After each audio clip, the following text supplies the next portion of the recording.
Before start, please don't forget to like this video, subscribe to my channel, and share this video at your social media. And if you have any question or inquiry, you can write it down there in the comment section or contact me directly at my Instagram. So let's speak about the visa policy of Guatemala. You can just click over this link, then this page will open in front of you, and you can find here all the countries that can enter to Guatemala without applying for a visa.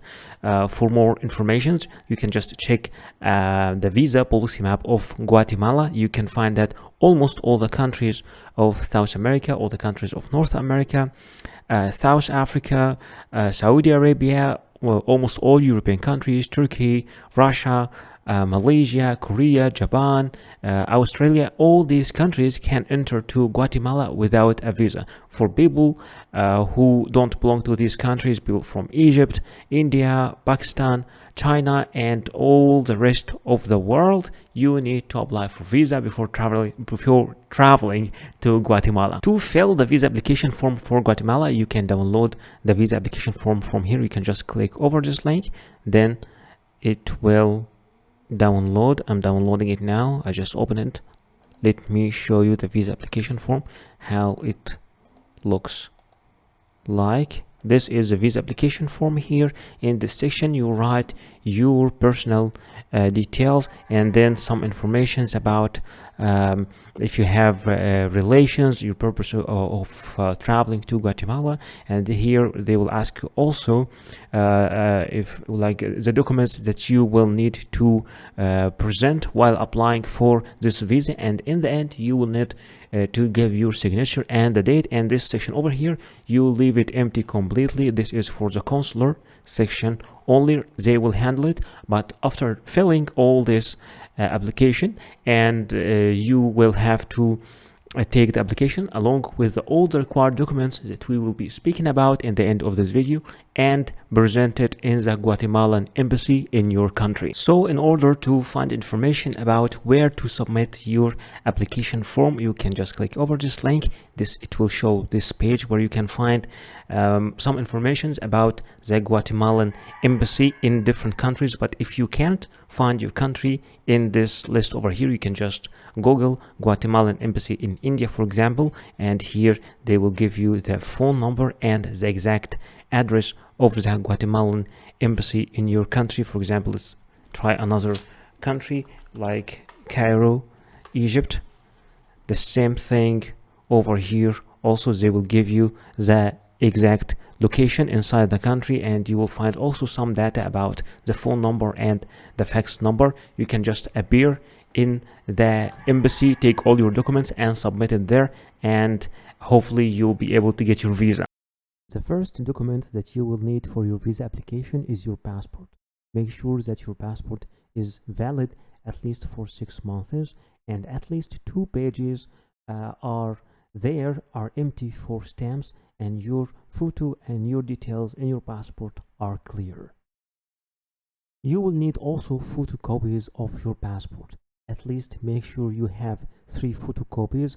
Sometimes they require only a photocopy of the data pages, but sometimes you will need also to photocopy the stamps pages and the other visas you have in your passport. You will also need to submit personal pictures. Make sure that your picture is new, not older than 6 months, with a white background unless the embassy or the visa office tell you something else, and with clear face details. You will also need a visa application form. This visa application form could be filled and submitted online. Other visa application form could be filled on computer, then printed and signed, and other visa application form need to be filled manually. All depend on your destination and the type of the visa you're applying for. You will also need to submit a proof of status. If you are an employee, then you will need to bring an HR letter from your company, and this HR letter should be signed and stamped with all the details of your company and your position in the company, and stating your salary as well. If you are a business owner, then you need to submit all the documents that you have that can prove that you own a business. If you're a student, then you will need to ask your university to give you an admission letter. If you're a minor, then your father and mother, your parents, should be approving your travel by giving you a letter signed by them. If you are jobless, then try to approve your means of funds. Sometimes you will need to provide a proof of legal status if you are applying from another country than your main country of nationality.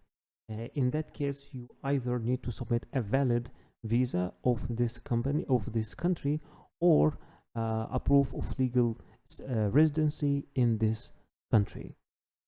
You will need also to submit a bank statement as a proof of funds. It should cover the last 6 months movement of your account, and it should be signed and stamped by your bank.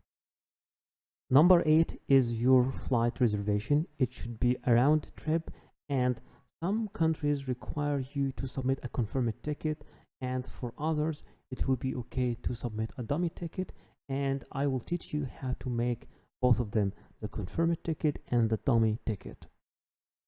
Number 9 is your travel accommodation or the booking of your hotel.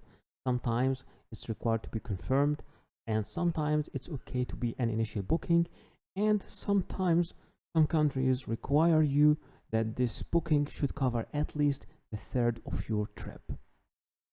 Number 10 is your travel insurance, and remember, it's not always necessary, and it should be made from a verified platform or office acknowledged by the country you are traveling to, and it should cover your whole trip, and sometimes it's required to submit a travel insurance that covers a year, and it's minimal. The minimal coverage should be at least 30,000 euros. Remember that before applying for the visa, you will need to contact the embassy or the application office and ask them about if there is any change in the documents, or if there is any special documents required from you, because sometimes documents are different from a country to another.